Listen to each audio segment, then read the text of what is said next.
जय हिंद विद्यार्थियों, आज हम वाच्य के बारे में अध्ययन करेंगे। ऊपर जैसा कि लिखा हुआ है वाच्य परिवर्तनम, निश्चित रूप से आप पढ़ते ही ज्ञात हो गया होगा कि वाच्य को हमें परिवर्तन करना है। सबसे पहले तो हमें यह जानना जरूरी है कि वाच्य कहते किसे हैं। वाक्य को ही वाच्य बोलते हैं। वाक्यम इति वाच्यम एवं वाच्यम इति वाक्यम, अर्थात बोलने की कला को ही वाच्य कहा जाता है। जैसा कि हम व्यंजन संधि में पढ़ते हैं, चेक के स्थान पर क्या आदेश होता है, इसी प्रकार वाच्य जो है वो वाक्य का ही एक परिशुद्ध रूप है। वाच्य तीन प्रकार के होते हैं, अर्थात तीन प्रकार से हम किसी भी वाक्य को बोल सकते हैं। जैसे मैंने कहा राम पुस्तक पढ़ता है, तो एक सामान्य वाक्य हो गया, इसमें प्रधानता राम की है। राम पुस्तक पढ़ता है या राम पाठ पढ़ता है। किसी को हम ऐसे भी बोल सकते हैं राम के द्वारा पाठ पढ़ा जाता है या राम के द्वारा लेख लिखा जाता है, और एक राम के द्वारा पढ़ा जाता है। अब उसमें प्रश्न उठेगा, क्या पढ़ा जाता है? पुस्तक पढ़ी जाती है, लेख पढ़ा जाता है। तो कहने का तात्पर्य यह है कि किसी भी वाक्य को तीन प्रकार से हम बोलते हैं, जिसमें भाव होता है और कर्म नहीं होता है, और जिसमें भाव की प्रधानता होती है। जैसे मेरे द्वारा हंसा जाता है, तो उसमें प्रश्न करेंगे हम, क्या हंसा जाता है? तो वहां पर कोई उत्तर नहीं आया। इसका मतलब वहां पर भाव की प्रधानता है। हमारे दादाजी होते हैं, वो चलते हैं, थक जाते हैं, तो कई बार वो कहते हैं मेरे से अब नहीं चला जाएगा, अर्थात उनके भाव प्रकट हो रहे हैं कि अब मैं नहीं चल सकता। एक सामान्य वाक्य होता है, बालक पढ़ता है, क्या पढ़ता है? तो वहां उत्तर आता है, पाठ पढ़ रहा है, कोई लेख पढ़ रहा है। तो जहां पर उत्तर आ जाता है वह कर्तृवाच्य होता है, जहां पर भाव की प्रधानता होती है वो भाववाच्य होता है, और जहां कर्म की प्रधानता होती है, जैसे मेरे द्वारा पुस्तक पढ़ी गई, आपने हिंदी में भी पढ़ा होगा, जहां पर क्रिया कर्म के अनुसार चलती है। पुस्तक पढ़ी गई, राम के द्वारा पुस्तक पढ़ी गई। अब राम तो पुल्लिंग है, अगर क्रिया कर्ता के अनुसार चले तो राम के द्वारा पुस्तक पढ़ा गया आना चाहिए, लेकिन पुस्तक आने के कारण से क्रिया क्या आई? पढ़ी गई। राम की जगह सीता हो, सीता के द्वारा लेख पढ़ा गया या पढ़ी गई? वेरी गुड, पढ़ी गई, नहीं पढ़ा गया। सीता यद्यपि स्त्रीलिंग है, लेकिन जो लेख है वो पुल्लिंग है। अर्थात क्रिया जहां पर कर्म के अनुसार चले वो कर्मवाच्य, जहां पर क्रिया कर्ता के अनुसार चले वो कर्तृवाच्य, और जहां पर क्रिया भाव के अनुसार चले वो भाववाच्य होता है। इस प्रकार से वाक्य या वाच्य तीन प्रकार के माने गए हैं। पहला वाच्य है कर्तृवाच्य, जहां पर कर्ता की प्रधानता होती है, अर्थात जहां पर क्रिया कर्ता के अनुसार चलती है। देखो, वाक्य कोई भी हम बनाए उसमें तीन मुख्य रूप से शब्द आते हैं। एक उसमें होता है कर्ता, एक उसमें होता है कर्म, और एक उसमें होती है क्रिया। क्रिया को हम ये मान सकते हैं कि क्रिया एक छोटी सी बच्ची है। जब घर में एक छोटी सी बच्ची जन्म लेती है, थोड़ी बड़ी हुई, वो 2-3 वर्ष की हुई, तो मान लीजिए कि क्रिया जो है वो पुत्री है। अब वो पुत्री कार्य करती है अपने पिता के अनुसार। पिता ने कहा बेटा बाजार जा, पुत्री बाजार गई, थोड़ी बड़ी हो गई, 5 वर्ष की हो गई, 7 वर्ष की हो गई, विद्यालय जाने की योग्य हो गई।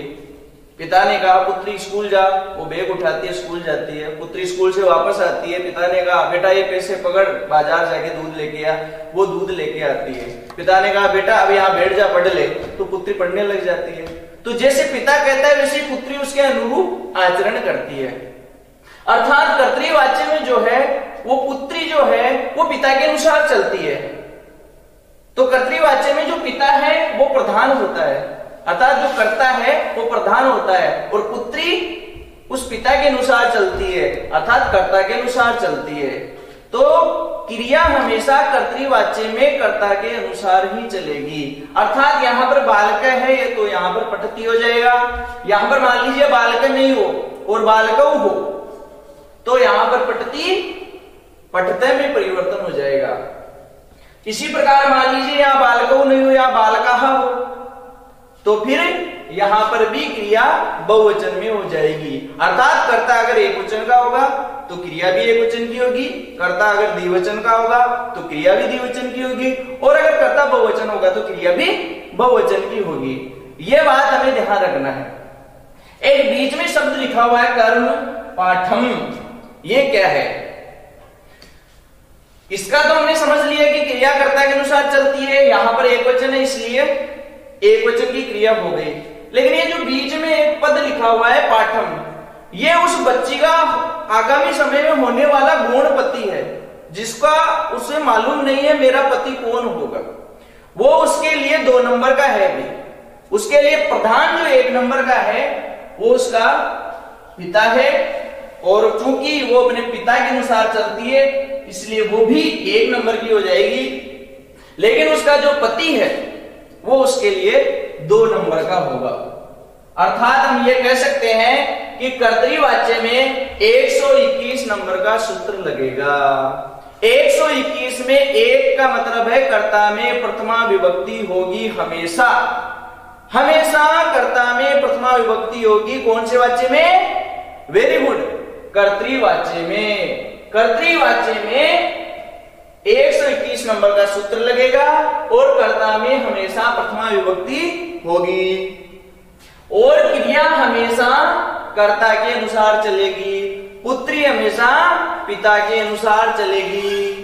और ये जो कर्म है वो 2 नंबर, अर्थात उसका जो पति है वो उसके लिए 2 नंबर है। अर्थात कर्तृवाच्य में कर्म में हमेशा द्वितीय विभक्ति होगी। कर्म से कोई लेना देना नहीं है कर्तृवाच्य में। कर्तृवाच्य में केवल क्रिया हमेशा कर्ता को देखेगी। कर्ता में कौन सी विभक्ति है? हमेशा प्रथमा विभक्ति होगी। केवल क्रिया देखेगी कौन सा वचन है। अगर वो एक वचन का है तो वो खुद एक वचन में चली जाएगी, द्विवचन का है तो स्वतः द्विवचन में हो जाएगी, और बहुवचन का है तो बहुवचन में हो जाएगी। और कर्म में हमेशा द्वितीय विभक्ति होती है। ये तो हो गई कर्तृवाच्य की बात। अब देखिए आपको वाच्य परिवर्तन का मतलब क्या है। अभी हम थोड़ी देर में वाच्य को इधर उधर करेंगे। कर्तृवाच्य को कर्म में बदलेंगे, कर्म को कर्तृ में बदलेंगे, कर्तृ को भाव में बदलेंगे, भाव को कर्म में बदलेंगे। इसके पहले हमें ये जानना है कि ये तीनों वाच्य है क्या। कर्तृवाच्य हमारा कंप्लीट हो गया। कर्तृवाच्य में हमें 3 बातें मुख्य रूप से ध्यान में रखनी है। कर्तृवाच्य में सूत्र कौन सा लगता है? वेरी गुड, 121 में 1 का मतलब होता है कर्ता में प्रथमा विभक्ति होगी, 2 का मतलब होता है कर्म में द्वितीय विभक्ति होगी, और 1 का मतलब होता है क्रिया कर्ता के अनुसार चलेगी। कंप्लीट है। अब आ जाइए आप कर्मवाच्य में। वो पुत्री बड़ी हो गई और उसके पिता ने शादी कर दी, वो ससुराल रहने लग गई। अब ससुराल से उसको पीर में जाना है, किसको पूछ के जाएगी? पति को पूछ करके जाएगी। वो जो पिता उसके लिए 1 नंबर था वो पिता उसके लिए अब 3 नंबर का हो गया। अर्थात कर्ता में तृतीय विभक्ति हो गई। कर्मवाच्य में उस कर्ता में तृतीय विभक्ति हो गई जिसमें कर्तृवाच्य में प्रथमा विभक्ति थी।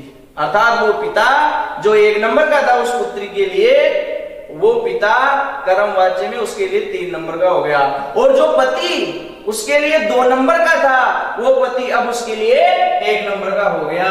और वो पुत्री अब पिता के अनुसार नहीं चलेगी, विद्यार्थियों किसके अनुसार चलेगी? वो अब पति के अनुसार चलेगी, पिता के अनुसार नहीं चलेगी। जब वो पति अनुमति देगा तभी वो पीर जाएगी, जब वो पति अनुमति देगा तभी वो कहीं पर कार्य करने के लिए जाएगी। इसलिए पति अब उसके लिए 3 नंबर का हो गया। कर्मवाच्य में कर्ता में तृतीय विभक्ति होगी, कर्म में प्रथमा विभक्ति होगी, और क्रिया किसके अनुसार चलेगी? पति के अर्थात कर्म के अनुसार चलेगी।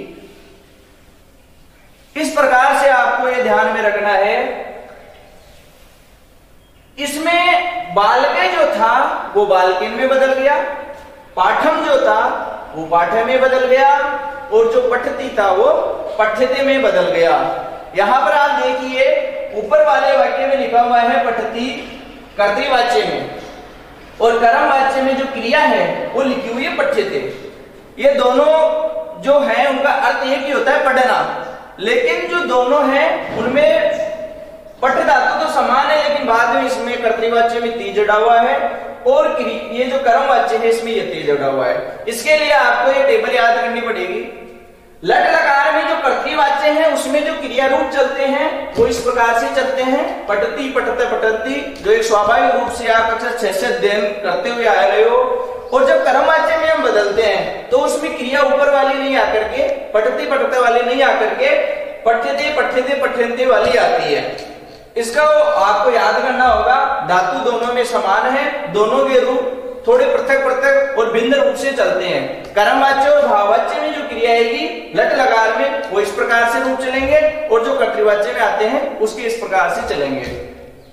अब वो पुत्री जो है जब शादी हो गई तो पति के अनुसार चलने लगी, और दुर्भाग्य से जब वो वृद्धावस्था में आई तो उसका जो पति था वो दिवंगत हो गया, उसके पति स्वर्गीय हो गए। अब पुत्री किसके अनुसार चलेगी?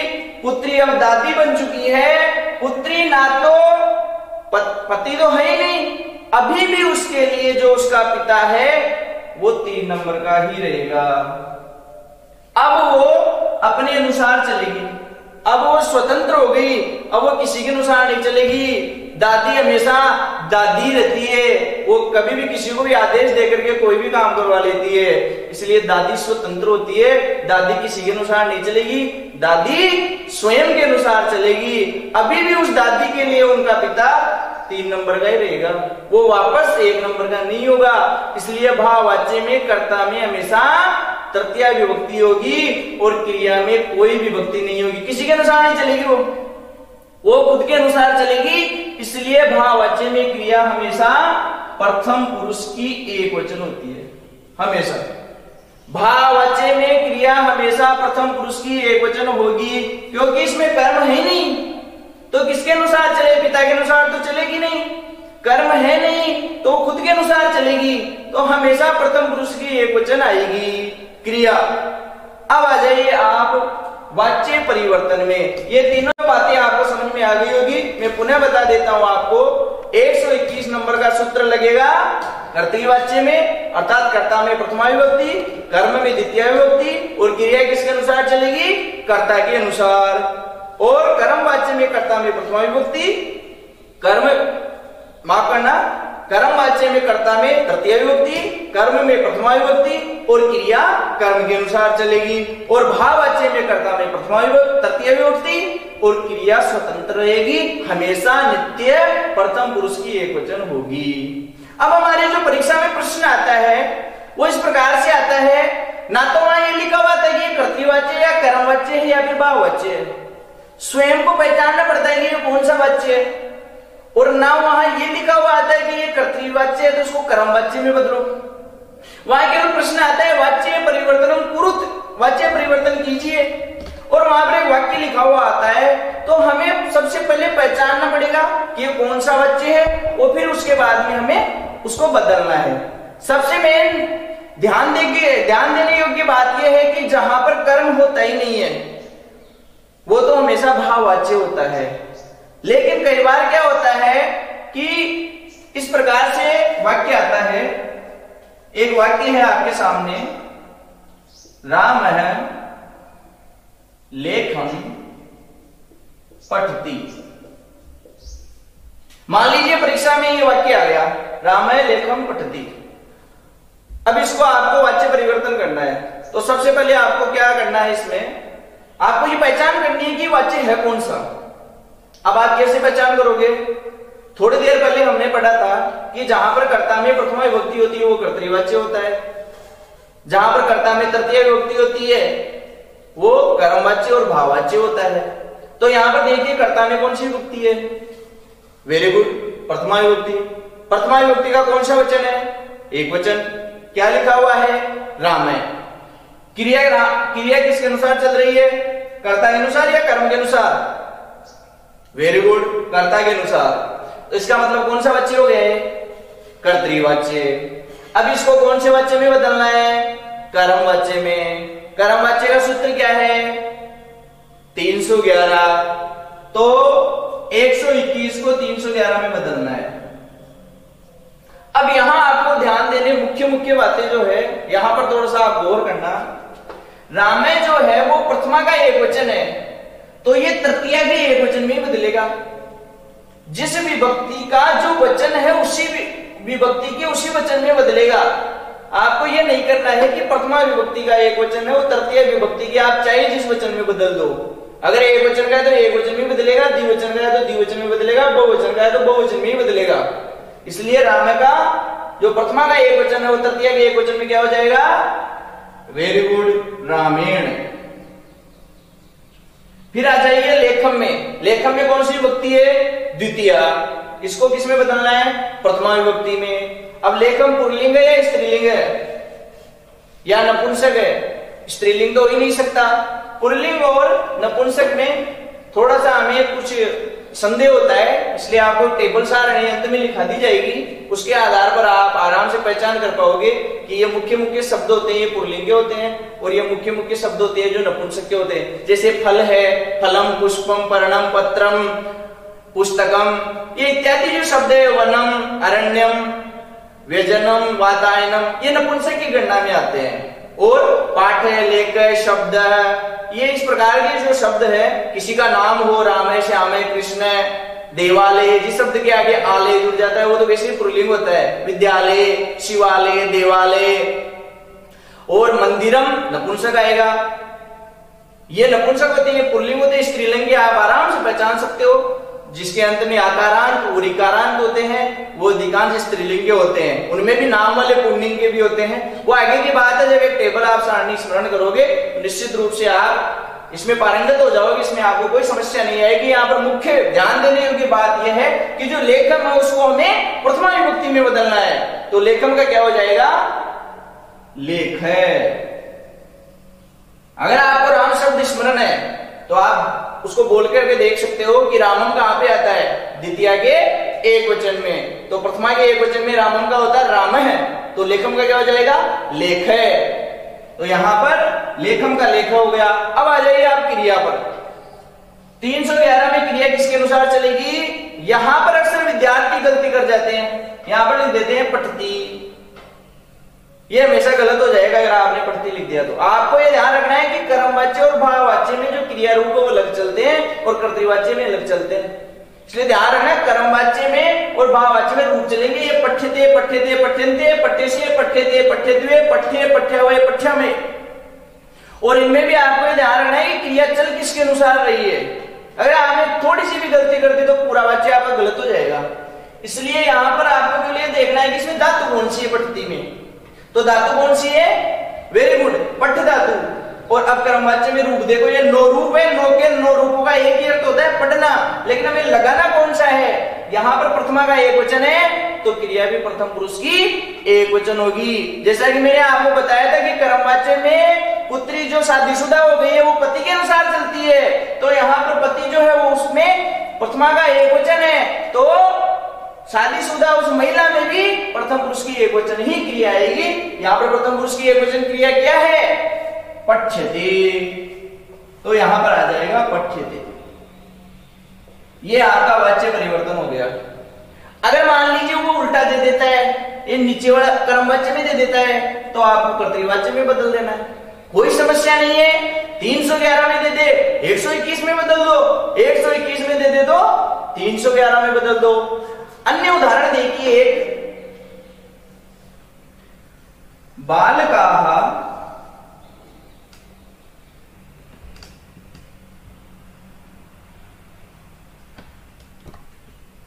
बालकाः वाक्यम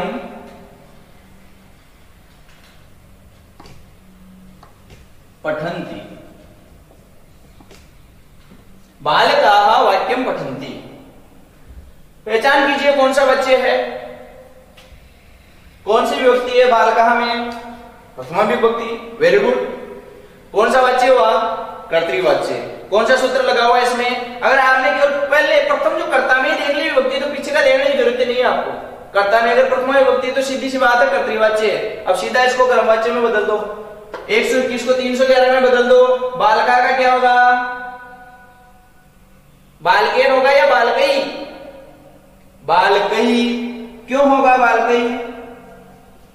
क्योंकि जो बालका है वो प्रथमा का बहुवचन है और बालकई जो है वो तृतीया का बहुवचन है। इसके आपको पहले से ध्यान रखना पड़ेगा कि तृतीया विभक्ति तक आपको बहुत सारे शब्द रूप याद करने हैं, ज्यादा भी नहीं तो पुल्लिंग, स्त्रीलिंग और नपुंसक के 5-5 रूप आपको स्मरण करके रखने हैं, ताकि आपको समस्या नहीं है। कोई सा भी वाक्य आया आप फटाफट निकाल दोगे, फिर चाहे वो कोई सा भी वाक्य दे आप फटाफट उसको कर दोगे।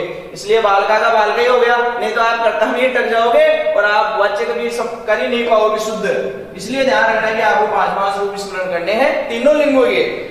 तो बालका का बालकई हो गया। और फिर कर्म में आ जाओ वाक्यम में। वाक्यम का क्या हो जाएगा?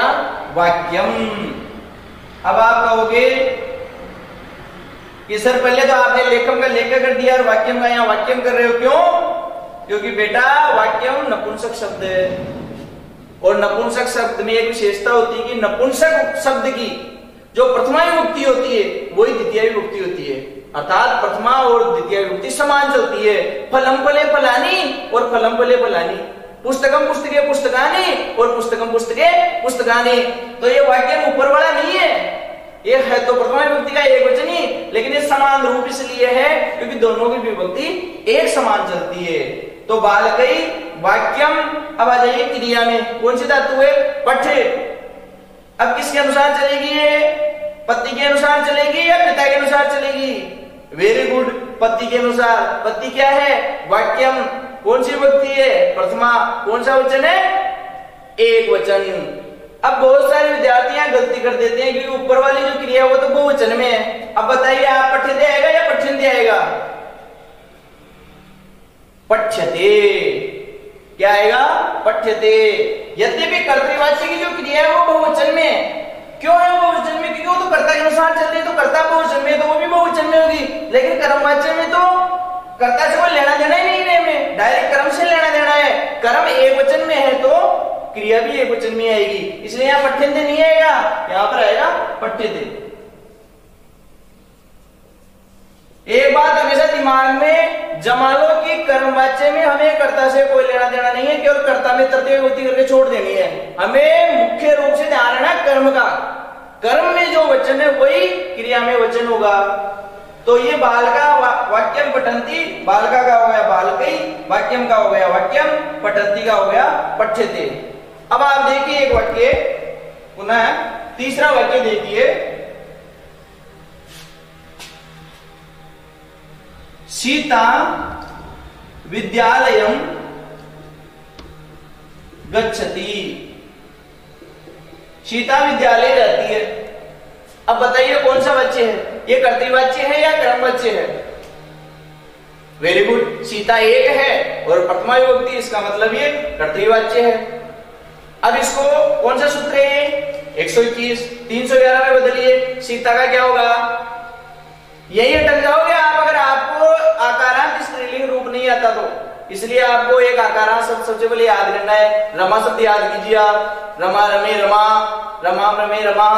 रमा का तृतीय का ये वचन क्या होगा? रमया। तो सीता का क्या हो जाएगा? सीतया। लता का क्या हो जाएगा? लतया।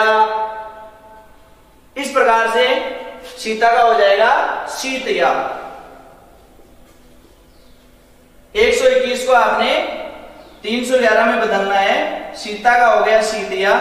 अब आ जाइए विद्यालय। थोड़ी देर पहले मैंने बताया था कि कोई भी शब्द उसके सामने अगर आलय जुड़ जाता है तो वो पुल्लिंग का माना जाता है। तो विद्यालय में द्वितीय विभक्ति है तो प्रथमा में क्या होगा? विद्यालय का विद्यालय। और गच्छति का बहुत सारे विद्यार्थी जल्दीबाजी में शीघ्रता में क्या करते थे? गच्छते कर देते हैं। गुरुजी गच्छ हटा दो और यते जोड़ दो। बेटा गलत हो जाएगा क्योंकि इसमें मूल धातु को हटाना है हमें और बाद में जोड़ना है वो यते। तो गच्छति में मूल धातु गच्छ नहीं है, गम धातु है। तो इसके रूप चलेंगे गम्यते गम्यते गम्यन्ते, गम्य से गम्यते गम्यध्वे, गम्ये गम्यावे गम्यामहे। इसलिए विद्यालय एक है, यहां पर हो जाएगा गम्यते।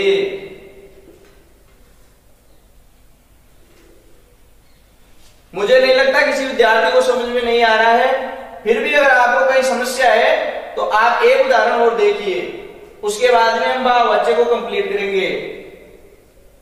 ये वाक्य जिसको समझ में आ गए चारों वाक्य, वो आराम से आगे जो वाक्य कितना भी कठिन वाक्य आ जाए, अगर उसको शब्द रूप और धातु रूप याद है तो आसानी से किसी भी वाक्य को किधर भी कहीं से भी परिवर्तन कर सकता है। वाक्य देखिए अगला, एषः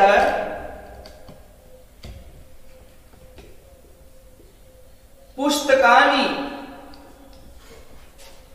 पश्यति। एषः पुस्तकानि पश्यति। आपको भी जो मैंने नियम बताए, अगर उन नियमों का आप अच्छे तरीके से मनन करोगे तो ये वाक्य परिवर्तन आप आराम से कर दोगे। आप करके देख लो मन में, पहले ये क्या होगा। सबसे पहले आपको देखना है कि वाक्य है कौन सा, उसके बाद में जिस वाक्य में आप परिवर्तन कर रहे हो तो उसमें वो नियम लगाना है। भाई 121 है तो 311 में बदलना है, प्रथमा को तृतीया में बदलना है, द्वितीया को प्रथमा में, और क्रिया को अगर क्रमवाच्य बना रहे हो तो क्रम के अनुसार बदलना है, और कर्तृवाच्य बना रहे हो तो कर्ता के अनुसार बदलना है। तो आपको पता लग गया कौन सा वाच्य है ये। Very good. कौन सा वाच्य है? कर्तृवाच्य। किसमें बदलना है? कर्मवाच्य में। कर्ता कौन है? ऐसे। ऐसे का क्या होगा? एतेन। ऐसे एतो एते, एतम एतो एतान, एतेन एताभ्याम एतई। अब आ जाइए कर्म पर। कर्म क्या है? पुस्तकानि। कौन सा लिंग है? पुल्लिंग, स्त्रीलिंग या नपुंसक? नहीं, किसमें आता है? अभी थोड़ी देर पहले मैंने बोला था फलम फले फलानी, फलम फले फलानी, पुस्तकम पुस्तके पुस्तकानि, पुस्तकम पुस्तके पुस्तकानि। नपुंसक का तो नपुंसक में प्रथमा और द्वितीय विभक्ति समान होती है, इसलिए पुस्तकानि का क्या होगा? वेरी गुड, पुस्तकानि हो जाएगा। अब क्रिया में आ जाइए आप। क्रिया क्या है? पश्यति। मूल धातु क्या है पश्यति में? दृश्य। कैसे रूप चलेंगे? यते जोड़ दो, दृश्यते दृश्यते दृश्यन्ते, दृश्य से दृश्यते दृश्यद्वे, दृश्य दृश्यावहे दृश्यामहे। तो कर्म क्या है? पुस्तकानि। कौन सी विभक्ति है? प्रथमा। कौन सा वचन है? बहुवचन। बहुवचन क्या होगा प्रथमा का? उधर प्रथम पुरुष का बहुवचन लगा दो। दृश्यते दृश्यते दृश्यन्ते, क्या आ जाएगा? दृश्यन्ते। यह आपका वाक्य परिवर्तन हो गया और ये वाक्य शुद्ध हो गया। अगर मान लीजिए एतेन पुस्तकानि दृश्यन्ते आता तो हम बदल देते ऐसे पुस्तकानि पश्यति। इस प्रकार से कर्तृवाच्य और कर्मवाच्य आराम से हम सब धातु रूपों या आदि के परिवर्तन कर सकते हैं। अब आप देखिए भाववाच्य का उदाहरण है।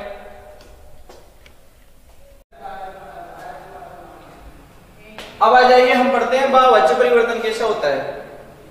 कर्तृवाच्य में 121 नंबर का सूत्र लगता है, कर्तृवाच्य में 311 का लगता है, और भाववाच्य में जैसा कि हमने पढ़ा 31 नंबर का सूत्र लगता है। भाववाच्य में कर्म होता ही नहीं है, तो कर्ता में कौन सी विभक्ति होती है? 3 का मतलब तृतीय विभक्ति होती है। अर्थात जब हमें भाववाच्य बनाना हो तो प्रथमा विभक्ति को तृतीय विभक्ति में बदलना है, और क्रिया हमेशा प्रथम पुरुष की एकवचन रहेगी, क्योंकि क्रिया हमेशा स्वतंत्र होती है। तो हमारे सामने वाक्य है सह पठति। अब कौन सा वाच्य है? ये कर्तृवाच्य। हालांकि इसमें कर्म नहीं है, लेकिन कर्ता में प्रथमा विभक्ति है, इसलिए इसको कर्तृवाच्य माना जाएगा। अब इसको हमें भाववाच्य में बदलना है। कर्मवाच्य में तो बदल नहीं सकता क्योंकि कर्म ही नहीं, तो भाववाच्य में बदलेंगे। तो कर्ता में प्रथमा विभक्ति है तो भाववाच्य में प्रथमा विभक्ति की जगह हो जाएगी तृतीय विभक्ति। तो सह का क्या हो जाएगा? तेना। फिर आ जाइए क्रिया में। भाववाच्य में क्रिया में प्रथम पुरुष का एक वचन होता है, तो यहां पर धातु है हस। प्रथम पुरुष की एक वचन क्या होगी? पटकी होती है पठ्यते, तो हस की हो जाएगी हस्यते। तो यहां पर आ जाएगी हस्यते। यह आपका भाववाच्य परिवर्तन हो गया। दूसरे वाक्य को देखिए, सा तिष्ठति। सा जो है उसमें प्रथमा विभक्ति है, तो तृतीय विभक्ति पे बदलिए इसको। सा का क्या हो जाएगा? तया। इसके लिए आपको शब्द रूप याद रखने पड़ेंगे। बार बार मैं इसी पे जोर दे रहा हूं, नहीं तो आप समझते हुए भी कुछ नहीं कर पाओगे। इसलिए आपको बार बार शब्द रूपों का अभ्यास करना है। तो सा का हो जाएगा सा ते ताहा, ताम ते ताहा, तया। तृतीया का एक वचन क्या होता है? तया। फिर आगे लिखा हुआ है तिष्ठति। तिष्ठति में कौन सी धातु है? इष्टा। इसके रूप चलेंगे स्तीयते, स्तीयते, स्तीयन्ते। तो प्रथम पुरुष की एक वचन क्या हो जाएगी? स्तीयते। तीसरा वाक्य है रामे सेते। राम में प्रथमा विभक्ति है तो निश्चित रूप से ये कर्तृवाच्य है। भाववाच्य में बदलेंगे, राम का हो जाएगा रामेण। कर्म है नहीं। सेते में सिंह धातु है, इसके रूप चलते हैं सेते, सयाते, शेरते कर्तृवाच्य में। और भाववाच्य में चलेंगे सय्यते, सय्यते, सय्यन्ते। तो प्रथम पुरुष की एक वचन हो जाएगी सिंह धातु की सय्यते। यह आपका वाक्य निर्माण हो गया। फिर देखिए चौथे वाक्य में इयम लभते। इसमें भी कर्म नहीं है तो भाववाच्य में बदलेगा। इयम का तृतीया का एक वचन क्या होगा? इसमें मूल जो शब्द है वो है इदम। अब इसके आपको रूप याद हो तो आप बोल के देखिए तृतीया के एक वचन में क्या आएगा? इयम इमे इमः, इमाम इमे इमः, अनया। इयम का हो जाएगा अनया। और लभते में लभ धातु है, रूप जोड़िए लभ्यते। देखिए कितने सरल है वाच्य। इस प्रकार से चारों आपको वाच्य आ गए। अब आपको मैं एक टेबल लिख देता हूं, उसमें आपको पता लग जाएगा कि ये शब्द रूप पुल्लिंग के होते हैं, ये स्त्रीलिंग के होते हैं, ये नपुंसक के होते हैं। विद्यार्थी ध्यान से देखिए इस टेबल को। इस टेबल में पुल्लिंग, स्त्रीलिंग और नपुंसक इसके बहुत सारे शब्द लिखे हुए हैं, जिससे आपको ध्यान और आपको ज्ञात हो जाएगा कि कौन कौन से शब्द है वो पुल्लिंग में होते हैं, कौन से स्त्रीलिंग में माने जाते हैं, कौन से नपुंसक में माने जाते हैं। वाच्य परिवर्तन में आपके लिए बहुत उपयोगी सिद्ध होंगे। इसलिए आप इस टेबल को पूर्ण रूप से अपने मस्तिष्क में स्मरण करके और स्मृति में रख लीजिए, ताकि आप जब कभी भी वाच्य परिवर्तन करोगे तो आपको इधर उधर देखना नहीं पड़ेगा। आपको तुरंत ये कौन सा लिंग है, कौन से लिंग में इसको परिवर्तन करना है, कोई आपको समस्या नहीं आएगी। और शब्द रूप और धातु रूप, पुल्लिंग के 5 शब्द रूप, 5 स्त्रीलिंग के, इसी प्रकार धातु रूप भी 5 धातु के धातु रूप आप याद कीजिए। इस टेबल को स्मरण कीजिए और फिर कोई सा भी वाच्य आपके सामने आए, चाहे वो कर्तृवाच्य हो, चाहे कर्मवाच्य हो, चाहे फिर भाववाच्य हो, आप उसको चुटकियों में हल कर सकोगे, परिवर्तन कर सकोगे। पुनः एक बार आपको वाच्य परिवर्तन स्मरण करने के लिए बताना चाहूंगा 121 नंबर का सूत्र, 311 और 31, इन सबको आप स्मरण करके और वाच्य परिवर्तन आराम से कर सकते हो। धन्यवाद।